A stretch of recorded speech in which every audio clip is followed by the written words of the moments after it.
네, 두 번째, 75강 제목은, 95강, 95강 제목은 하나님께 영광입니다. 흔히들 웨스트민스터 신앙고백의 제일 계명이 뭐냐? 사람의 제일 된 목적은 하나님께 영광이라고 했습니다. 그것은 예수님에게만 해당되는 사항이지. 이미 선하다 까먹고 인간의 길은 이것은 인간이 지킬 수 없는 조항입니다. 어떤 인간도 하나님께 영광이 되지를 못합니다. 그래서 하나님의 영광이라고 하는 것은 결론부터 먼저 내려서 영광이 되지 못하는 자를 가지고 영광되게 하시는 방법을 하나님이 사용하셨습니다. 인간들은 자기가 영광이 되지 못하면서도 끝까지 영광이 된다고 우깁니다. 하나님께서 그런 인간을 버리지 아니하시고 그러한 오해, 곡해를 하고 있는 인간을 통해서 영광받는 다른 방법을 주께서는 실시하셨습니다. 예를 들면 이런 겁니다. 내가 헌금을 하게 되면 영광이 될 것이라고 보통 생각합니다. 헌금을 할 때 헌금한 그 순간 정신 바짝 차리고 그때는 온전히 돈을 사랑하지 않고 그저 헌금한 것에 대해서 감동한 마음으로 그것도 아주 자발적으로 드리면 그것이 영광이 된다고 생각합니다. 하지만 그렇게 헌금한 그 순간뿐만 아니고 헌금한 그 순간 오기 전에 10년, 이후에 10년을 그 자기가 연금했던 그 순간을 다시 10년 후에 되돌아보고 또는 10년 또 미래를 예상하고 보면 그 언젠가 그것은 다시 자기의 의로움으로 되돌아오게 되겠습니다. 따라서 하나님께 온전한 영광이라고 할 수가 없습니다.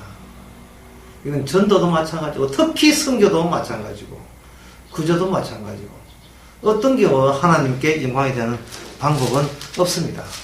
로마서 3장에서 그 대목을 이렇게 단정적으로 언급을 했습니다. 로마서 3장 23절에 모든 사람이 죄를 범했음에 하나님의 영광에 이르지 못하더니 모든 사람이 죄를 범했음에 하나님의 영광에 이르지 못했다고 되어 있습니다. 그렇다면 하나님의 영광에 이르지 못하더니라고 해놓고 그 뒤에 말을 우리가 모른다고 치고 그 빈 관료를 해놓고 그 관료에다가 우리들의 생각을 뒤에 한번 이어봅시다. 그 문장을 이어나가 봅시다. 모든 사람이 죄를 범했으면 이 하나님의 영광에 이르지 못하다니 이제 성령을 받은 그 뒤에 만약 어떤 사람이 그 문장에다가 주관식으로 자기의 글을 생각을 의중의 생각을 적는다면 아마 어떤 사람이 이렇게 들을 수도 있어요. 성령을 받고 난 뒤에 제대로 하나님의 말씀을 지켜서 영광이 돌렸다. 이런 아이디어도 뒤에 나올 수도 있고 또 어떤 사람은 모든 사람이 죄를 범해서 영광이 이르지 못하더니 그 뒤에 빈 갈로에다가 회개하고 난 뒤에는 정신 바짝 차려서 다시 말씀을 들여다보고 지켰더니 하나님이 영광이 되었다 라는 그런 아이디어 집어넣을 수 있을 것입니다. 또 어떤 사람은 모든 사람이 죄를 범했으며 하나님의 영광에 이르지 못하더니 어떠한 특별한 사람은 하나님의 은혜를 받아서 하나님께 영광 돌리는 그 성화의 삶을 살았다. 이렇게도 뭐 비슷한 이야기지만 그런 이야기도 집어넣을 수 있어요. 그 세 가지의 견해는 다 틀렸습니다. 왜 틀렸을까요? 모든 사람이 죄를 범했으면 하나님의 영광에 이르지 못하더니 라고 했던 것을 사람들은 이걸 과거에 과거에까지 있었던 그러한 사례로 그런 경우로서 우리는 그걸 이해해버립니다. 모든 사람이 죄를 범했으니 하나님의 영광에 이르지 못하더니 라는 말을 지금 이 자리에서 우리 눈앞에 계신 주님께서 우리에게 닫고친다면 주님의 그 뒤에 말을 우리가 끊어버리고 성급하게 우리가 나서서 하는 말이 뭐냐.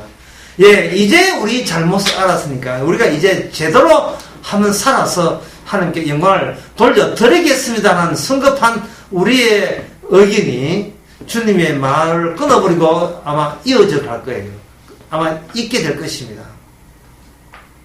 바로 모든 사람이 죄를 범했음에 하는 주님의 말씀은 바로 이 문장 뒤에 우리 나름대로의 성의와 경건을 다해서 이제는 제대로 정신 차려서 반성하고 회개해가지고 두 번 다시 영광 못 돌리는 잘못을 저지르지 않고 제대로 해보겠습니다 하는 그러한 의견마저도 바로 모든 사람의 죄를 범했음이라는 그 노선과 동일한 노선에 끼어들어 있다는 사실을 우리가 알아야 됩니다.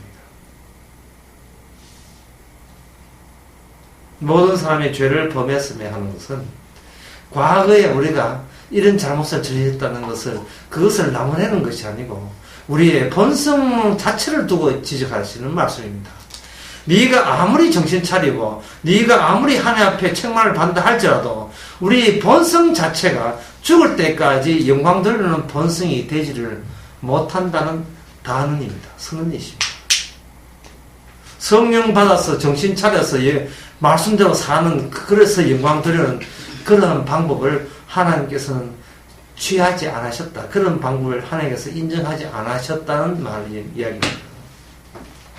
그러면 제가 이렇게 나름대로 단단히 제가 언지를 줬습니다. 어떤 경우라도 인간의 힘으로 영광 돌리는 방법은 없다는 것을 단단히 했습니다. 그렇다면 그 다음에 나올 24절이 궁금하지 않습니까? 모든 사람이 죄를 범해서 영광에 이르지 못하더니 그 뒤의 말씀. 그렇다면 영광 돌리는, 영광이 되는 그 방식은 뭐지? 그게 궁금하지 않습니까? 그 방식을 제가 말씀드리겠습니다. 그리스도 예수 안에는 하나님의 구속으로 말미암아 이겁니다. 예수 그리스도가 볼 때죠. 예수님이 개입하시는 겁니다. 중보자가 개입하시는 겁니다. 모든 인간과 예수님 한 분과 지금 대비시키고 있습니다. 이것이 하나님의 방식입니다. 모든 인간은 하나님께 영광을 되지 못했지만 오직 예수님만은 아버지께 영광이 되는 그런 식으로 사셨다는 겁니다. 그렇다면 이 사실을 우리가 성령을 받아서, 은혜를 받아서, 믿음이라는 것을 선물 받아서 이 사실을 알았다 하는 그 순간부터 우리는 이제는 예수님을 이제 떠나보내는 게 아니에요. 그래, 예수님 수고했습니다. 고생했습니다. 안녕히 계십시오. 이제는 예수님이 십자가 졌다 하는 것은 이것도 하나의 과거지사니까 우리는 잊어버리고, 이제는 미래로 나아가서 예수님이 십자가는 잊어버리고, 이제는 예수님이 십자가의 능력으로 영광 돌리는 삶을 살게 되는 이것이 하나님의 뜻이겠지.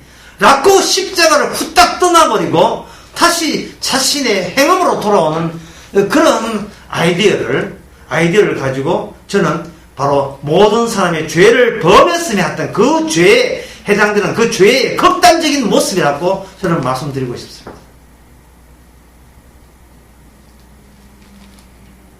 거의 예수님마저 차버리고 다시 자기 본래의 자신의 가치와 정당성으로 되돌아오는 이 모습은 아무리 은혜 받았다, 성령 받았다, 믿음 받았다 우겨도 그거는 제대로 성령 받은 것이 아니고 여전히 악령 속에 있는 사람들의 보편적인 고백입니다. 공통적인 고백이고 악령 받으면서도 악령 안 받은 티를 내는 종교적인 그러한 술책의 위선에 불과합니다. 하나님께서 하시는 말씀이 이겁니다. 빌립보서 2장 11절에 보면 모든 입으로 예수 그리스도를 주라 시인하여 하나님 아버지께 영광을 돌리게 하십니다. 다시 말씀드립니다. 모든 입으로 예수 그리스도를 주라 시인하여 하나님 아버지께 영광을 돌리게 합니다. 하나님이 영광 돌리는 방법은 십자가 잊어버리고 이제는 십자가 능력을 내가 소유해서 내가 영광 돌리는 것이 아니고 모든 입으로 예수 그리스도를 주라 시인하여 아버지께 영광이 되는 겁니다. 그러니까 예수님의 주 되심이 전면에 나서지 않고 뒷면에 나선다든지 그냥 보조 기능으로 한다면 그거는 마귀가 가르치는 가르침입니다. 이거는 성령의 가르침이 아닙니다. 성령 받지도 않아서 받은 척을 하면서 경건의 티를 내는 사람들이 주로 주장하는 주장이 바로 성령 바꿔냈는데 영광 돌리고, 옛날에 영광 못 돌리는데 영광 돌렸다는 겁니다. 그거 사기고 거짓말입니다.